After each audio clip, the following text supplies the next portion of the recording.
महिलांच्या सुरक्षेचा प्रश्न कायम ऐरणीवर येत असतो। अनेकदा यात न्याय मिळतो तर काही वेळा गुन्हेगारांचं फावतं। बुलढाणा जिल्ह्यातील अशाच एका घटनेत महिलांनी जागेवरच आरोपीचा हिशोब चुकता केला आहे। अश्लील वर्तन करून छेड काढणाऱ्या एका व्यक्तीला महिलांनी चांगला चोप दिला। त्याच्या गळ्यात चपलेचा हार घालून पोलीस ठाण्यापर्यंत त्याची धिंड काढली। या घटनेचा व्हिडिओ सोशल मीडियावर चांगलाच व्हायरल होत आहे। शेगाव येथे हा प्रकार घडला असून बुलढाणा जिल्ह्यातील शेगाव येथे महिला मुलींशी अश्लील वर्तन करून छेडछाड करणाऱ्या एका व्यक्तीला महिलांनी चांगला चोप देऊन त्याला चपलेचा हार घातल्याची घटना घडली। याचे व्हिडिओ आता सोशल मीडिया व्हायरल होत असून हा व्यक्ती बुलढाण्याच्या शेगाव शहरातील असून त्याचे नाव ज्ञानेश्वर कुकडे असे आहे। आरोपीचे शहरात गुर्दे मोटर ड्रायव्हिंग स्कूल असून त्या ठिकाणी येणाऱ्या महिला मुलींशी हा व्यक्ती अश्लील वर्तन करून छेडछाड करत होता। मात्र भीतीपोटी महिला मुली समोर येत नव्हत्या। एका पीडित मुलीने काही महिलांसह त्याला भर रस्त्यात चोप दिला, नंतर चपलेचा हार घालून पोलीस स्टेशनपर्यंत नेले। हा प्रकार घडतेवेळी बघ्यांची गर्दी मोठ्या प्रमाणात जमली होती।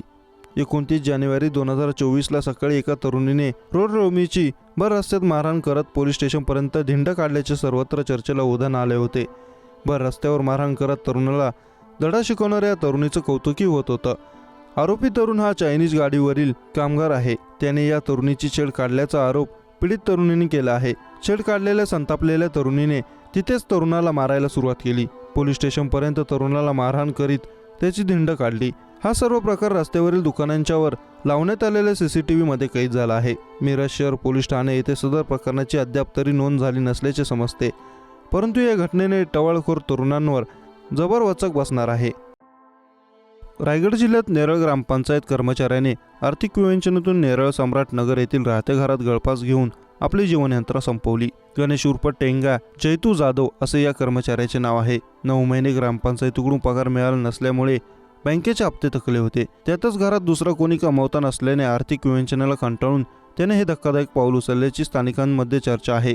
मिळालेल्या माहितीनुसार नेरळ ग्रामपंचायत हद्दीतील सम्राटनगर येथे राहणारा आणि नेरळ ग्रामपंचायत कर्मचारी गणेश उर्फ टेंगे जैतू जाधव 10 फेब्रुवारी रोजी दुपारी 2 वाजण्याच्या सुमारास राहत्या घरात पंख्याला लटकत आपले जीवन संपवले आहे।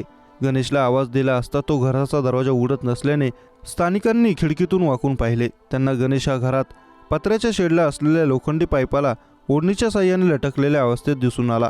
यावेळी येथील नागरिकांनी या घटनेची माहिती पोलीस ठाण्यात देताच नेरळ पोलीस ठाण्याचे पोलीस अधिकारी घटनास्थळी दाखल झाले।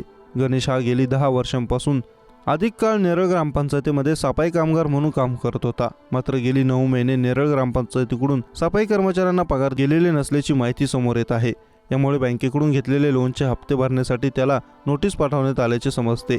पगाराशिवाय इतर कोणता आर्थिक स्रोत नसल्याने गणेशला 2 लहान मुलांचे शिक्षण, घरातील घरखर्च चालवणे कठीण जात होते। क्षुल्लक कारणावरून तसेच आर्थिक विवंचनेतून पत्नीसोबत चिडचिड होत होती।